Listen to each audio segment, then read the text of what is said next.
Hello दोस्तों, मैं संदीप मिश्रा आप सभी का स्वागत करता हूं आपके यूट्यूब चैनल एसएम क्लासेस में। तो आइए अपना फर्स्ट चैप्टर स्टार्ट करते हैं और हमारा पहला चैप्टर है रासायनिक अभिक्रियाएं एवं समीकरण।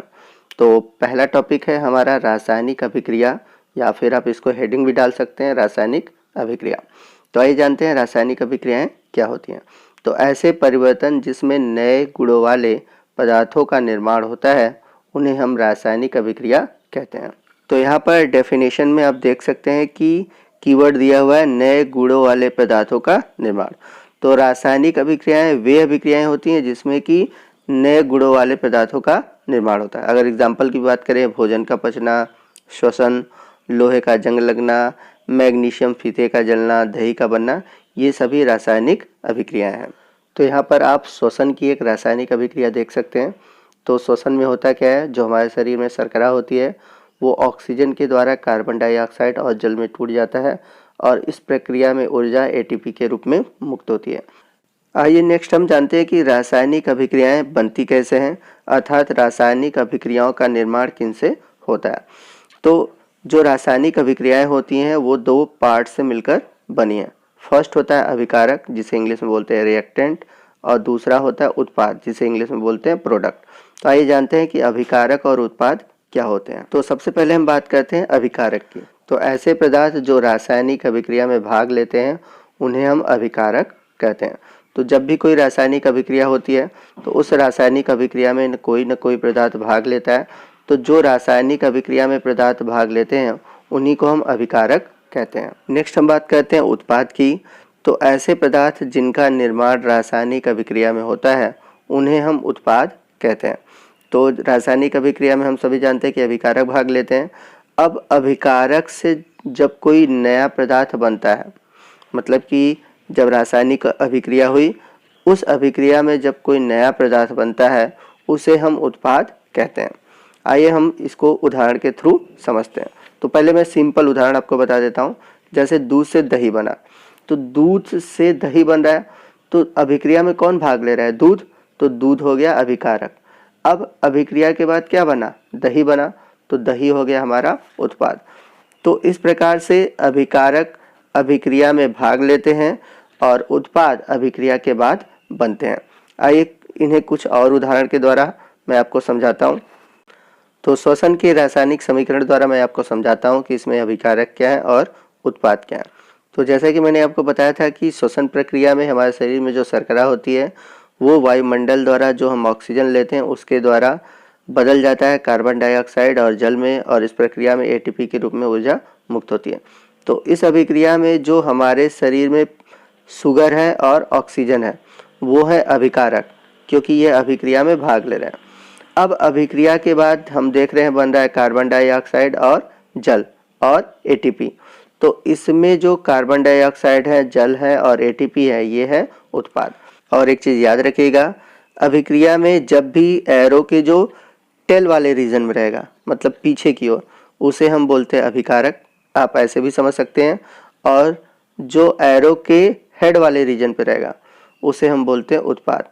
यानी कि जो तीर के पिछले वाले भाग पे रहेगा वो रहता है अभिकारक, और तीर के जो नुकीले वाले भाग की ओर होता है वो होता है उत्पाद।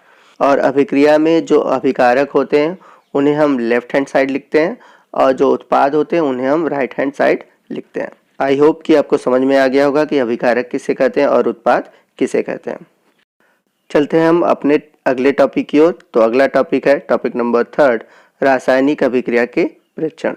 तो जैसा कि आपसे पूछा जा सकता है कि आप कब कहेंगे या किस कंडीशन में कहेंगे कि रासायनिक अभिक्रिया हो रही है या रासायनिक अभिक्रिया हो चुकी है।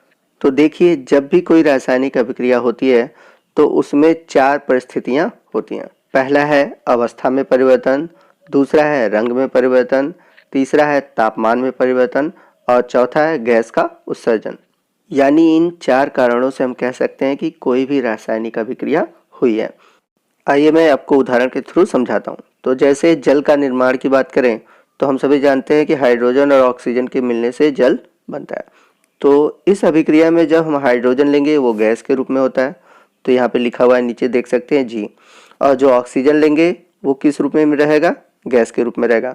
और अभिक्रिया के बाद जो हमारा उत्पाद बनेगा अर्थात जो जल बनेगा वो किस रूप में है या किस अवस्था में है, वो द्रव अवस्था में। तो यहाँ पर देख रहे हैं कि अभिकारक जो थे हमारे गैस के रूप में थे, मतलब उनकी जो भौतिक अवस्था थी वो गैस के रूप में थी, लेकिन जो हमारा उत्पाद बना है जल, उसकी भौतिक अवस्था किस रूप में है, द्रव रूप में है, लिक्विड फॉर्म में। तो इस तरह से जब भी रासायनिक अभिक्रिया होती है तो अवस्था परिवर्तन को हम देख सकते हैं, मतलब अभिक्रिया में अवस्था परिवर्तन होता है। आइए इसे एक और उदाहरण के थ्रू समझते हैं। तो जैसा कि मैंने श्वसन में बताया था कि शर्करा और ऑक्सीजन क्रिया करके कार्बन डाइऑक्साइड और जल बनाते हैं, तो वहाँ पर जो शर्करा होती है वो जलीय विलयन के रूप में होती है, इसलिए यहाँ पर ब्रैकेट में क्या लिखा है, AQ लिखा है। AQ का मतलब होता है एक्वस सॉल्यूशन, मतलब जलीय विलयन। और अभिक्रिया में जो ऑक्सीजन है वो गैस रूप में है।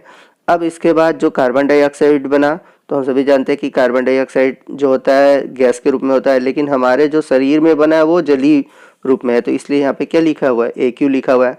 और इस प्रक्रिया में मैंने बताया था कि ATP के रूप में ऊर्जा मुक्त होती है, लेकिन ये जो ऊर्जा मुक्त हो रही है वो उष्मा के रूप में है, मतलब इस अभिक्रिया में कुछ हीट भी निकल रही है। तो मैंने बताया था कि अभिक्रिया में तो अवस्था परिवर्तन होता ही है, उसके साथ साथ उष्मा भी निकलती है, रंग परिवर्तन भी होता है। तो कुल मिलाकर ये सब कंडीशन जब किसी रासायनिक अभिक्रिया में दिखाई दे तो इसका मतलब कि रासायनिक अभिक्रिया हुई है। चलते हैं अपने अगले टॉपिक की ओर। तो फोर्थ टॉपिक है हमारा रासायनिक परिवर्तन को प्रदर्शित करना। तो किसी भी रासायनिक परिवर्तन को साइंस में दो प्रकार से लिखा जाता है। पहला होता है शब्द समीकरण और दूसरा होता है रासायनिक समीकरण। फिर से ध्यान दीजिएगा, मैंने बताया कि रासायनिक परिवर्तन को हम दो प्रकार से प्रदर्शित कर सकते हैं। पहला शब्द समीकरण के द्वारा और दूसरा है रासायनिक समीकरण के द्वारा। तो शब्द समीकरण में क्या होता है, शब्द समीकरण में किसी भी रासायनिक अभिक्रिया को शब्दों में लिखा जाता है। यदि उदाहरण के रूप में बात करें तो जैसा कि आप देख सकते हैं कि जिंक सल्फ्यूरिक अम्ल से क्रिया कर रहा है और क्रिया करने के पश्चात बना रहा है जिंक सल्फेट और हाइड्रोजन। तो मैंने बताया था कि जब भी कोई रासायनिक अभिक्रिया होती है तो जो उसमें भाग लेते हैं उसे हम बोलते हैं अभिकारक, और जो नया पदार्थ बनता है उसको हम बोलते हैं उत्पाद। और अभिकारक को लेफ्ट हैंड साइड लिखते हैं और अभिकारक को हम राइट हैंड साइड लिखते हैं। तो यहाँ पर जो शब्द समीकरण है, तो शब्द समीकरण में मैंने बताया था किसी भी रासायनिक जो अभिक्रियाएं हैं उसको हम लोग शब्दों में लिखते हैं। नेक्स्ट हम बात करते हैं रासायनिक परिवर्तन को प्रदर्शित करने की रासायनिक समीकरण विधि। तो रासायनिक समीकरण विधि में हम क्या कहते हैं, किसी भी रासायनिक परिवर्तन को सूत्र अर्थात सिंबल के द्वारा लिखते हैं। तो आइए मैं आपको उदाहरण के थ्रू समझाता हूँ। तो जैसा नीचे आप देख सकते हैं कि रासायनिक समीकरण दिया गया है। तो जैसे कि हम लोगों ने ऊपर शब्द समीकरण में देखा था कि जिंक जब सल्फ्यूरिक अम्ल से क्रिया करता है तो जिंक सल्फेट और हाइड्रोजन बनता है, उसी शब्द समीकरण को हम लोगों ने नीचे रासायनिक समीकरण में सिंबल के रूप में लिखा हुआ है। तो जिंक के लिए हम लोगों ने लिखा है Zn, सल्फ्यूरिक अम्ल के लिए लिखा है हम लोगों ने H2SO4, और जब प्रोडक्ट बनता है उत्पाद बनता है जिंक सल्फेट तो उसको हम लोगों ने लिखा है ZnSO4, और जो हाइड्रोजन बन रहा है उसके लिए H2।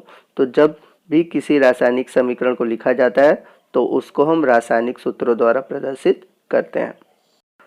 तो दोस्तों आज के वीडियो में बस इतना ही। मिलते हैं अगले पार्ट में, और अगले पार्ट में हम जानेंगे रासायनिक समीकरण क्या होते हैं, रासायनिक समीकरण को कैसे संतुलित किया जाता है। तो बहुत ही इंपॉर्टेंट टॉपिक है, तो सेकंड पार्ट को आप देखना न भूलें।